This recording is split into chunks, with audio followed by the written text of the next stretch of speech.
Hi guys, let's welcome you guys all back to my channel. I read some books this month that we need to talk about. So I read some great books and some not so great books this month. I also DNF'd one. So I actually had to separate my videos again, so you guys know what that means. That means I read some either really hefty books or some good ones. I should start by saying I'm still reading Kingsbane. I am confused. So I had to start it over because I feel like I must have just been reading and not paying attention to what I was reading. So I'm not counting it. I got like 50 pages in and I had to restart. For those who read Furyborn, you kind of understand what I'm talking about. It's the way that the story jumps in the beginning. It's very confusing to follow, but then it like cleared itself up later. So yeah, I'm still reading. The book that I will have finished by the time this video comes out is The Poppy War by R.F. Kuang. I think I said that name correctly. I got this book from Book Outlet a while back. I've been wanting to read it. What I thought this book was about is not what nope. Okay, so reading the title, you kind of think, opioid crisis type thing, right? No, this was more like Chinese warfare. I think this is based off of the Second Chinese War. Honestly, do not quote me on that. I'm not a history buff in this sense, but I know that the war was the war in this story is based off of a real war that happened, but obviously there's magical realism in this story. So this story focuses on a girl named Ren. She is a war orphan who was sent to, basically like families who had only one kid had to adopt a kid, basically, from the kids that were orphaned during the First War. And it turned out that her parents were actually like opioid drug dealers. So they always had her like running, deliveries, and they tried to marry her off so that they could they're trying to marry her off to an inspector so they could kind of ignore the shipments coming in. But instead she ends up, I'm not going to tell you how, but she ends up at Senegard, which is like this military training school. And then it just literally all goes south. Like, when I started listening to this book, because it's an audiobook, it's about 18 hours long. When I started listening to this book, I thought it was going to be a story about her learning who she is in this school and like developing her character. Sure, girl, that's cute for like the first 5 hours. And then after that, it just literally goes into war. It is dark. It is a very dark fantasy. You can tell that there are parts of this story that are true based on like history. You can tell that this particular author was very deep into the history when she, is it a she? Yeah, when she wrote this book. Also, this is her debut novel. I am very interested in reading the second one. For the best way I can recommend this is if you're a person that likes war stories, this is a war story.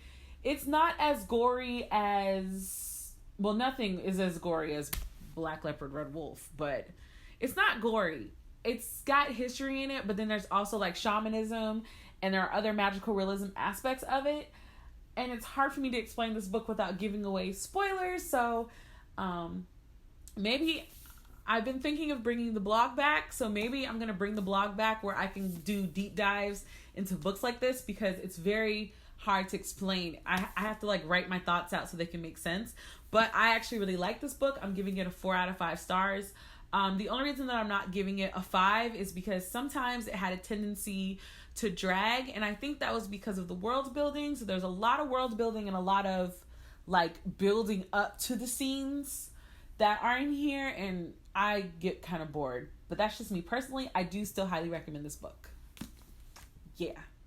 The next book that I read is Reflection by Elizabeth Lim. This is one of the twisted tales, like the Aladdin one that I read a couple months ago, and I freaking loved it. So this was a twisted telling of Mulan, and the premise of the story is, what if General Shang died during that epic battle in the mountains and ended up in the underworld, and Mulan goes to the underworld to save him?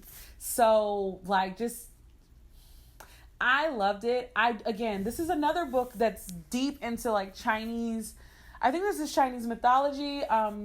They go into DU, which is like the underworld, and oh my gosh, I forgot the name of their Hades. I don't know. I loved it. I loved it because it's mythology, but then it's Chinese mythology, and I had no idea how serious theirs is, and theirs is actually like better than the Greek gods and stuff, let me tell you.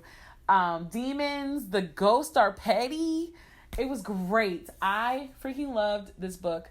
I am going to read some more of the Twisted Tales, but Mulan, the whole premise of this one was just so good.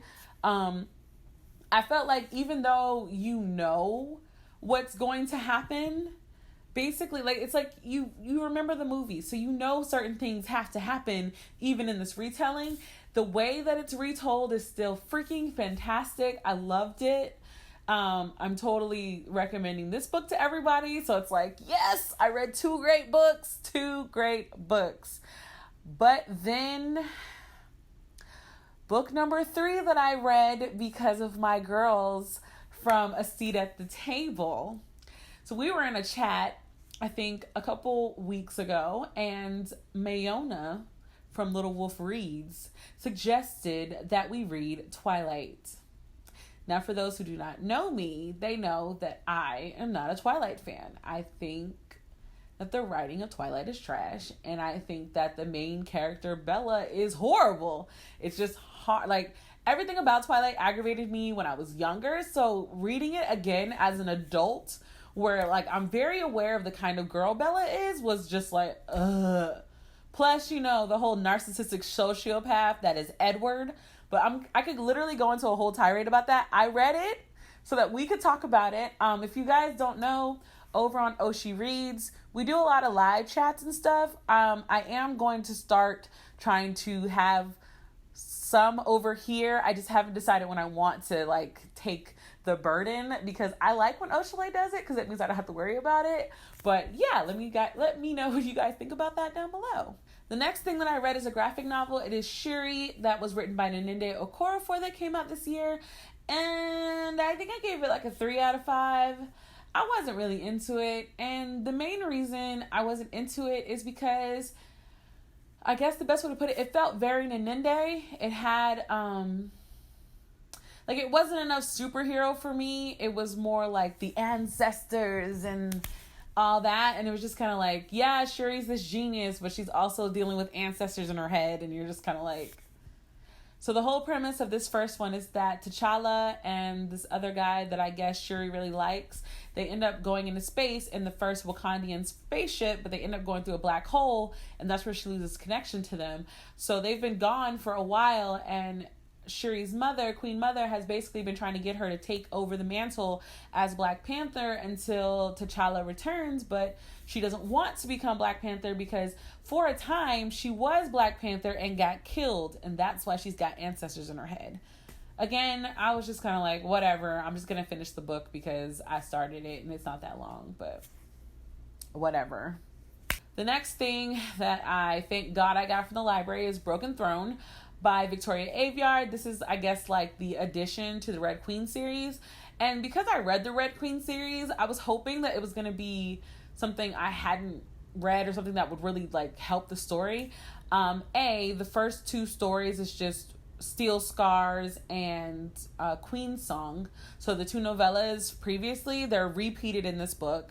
And then there's one story that talks about one of the girls that was involved, and then the other one was about Cal and all them.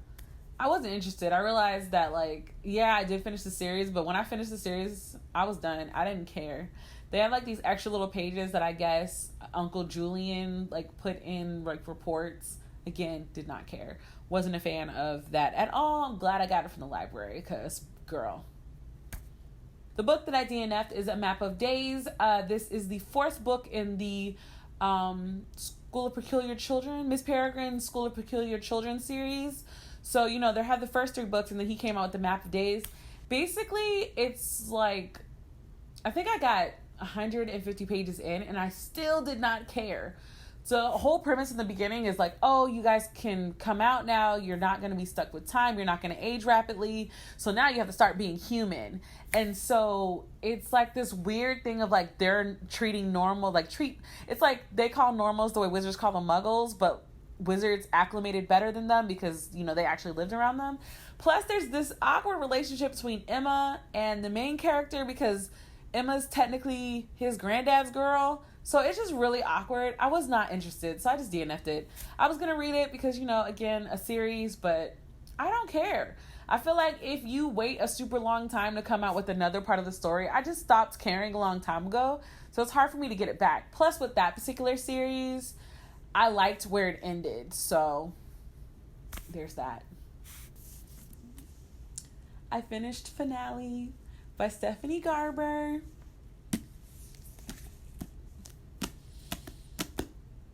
This did not disappoint me at all. I freaking love this series. I'm sad that it's over. I want more. I need one more book just to pull everything together because the end, I was sitting there like, so obviously Tella is still my favorite sister.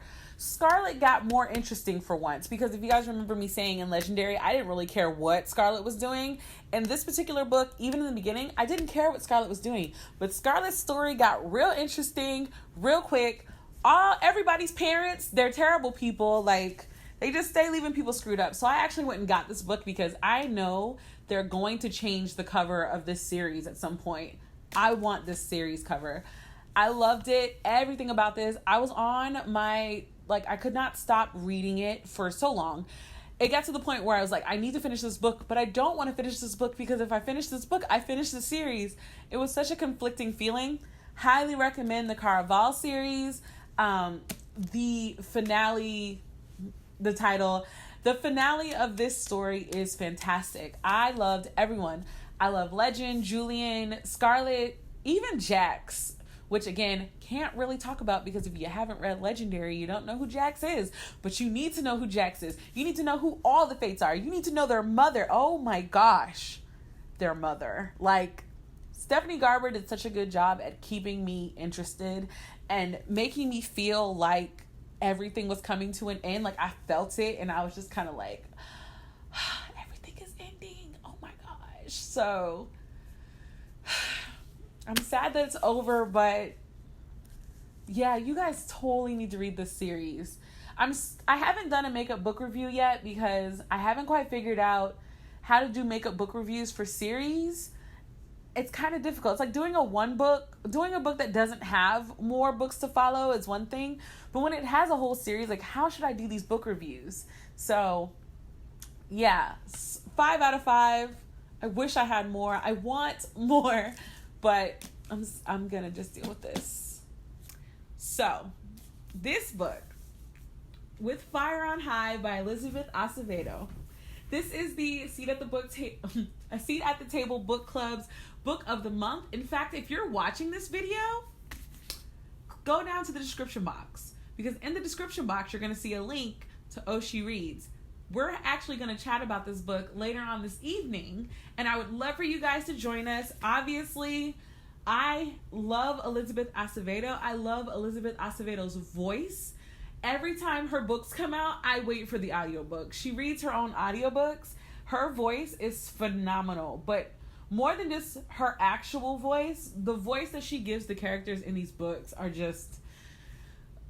there are so many. I just bought this book. I need to tab it because I read it from the library. So I have taken notes from different monologues and different parts of the book that I just completely was obsessed with. She has monologues in here about what it is to be Black. She's a Boricua. Technically, okay, so it's about a girl named Imani. She is a teenage mother who loves to cook.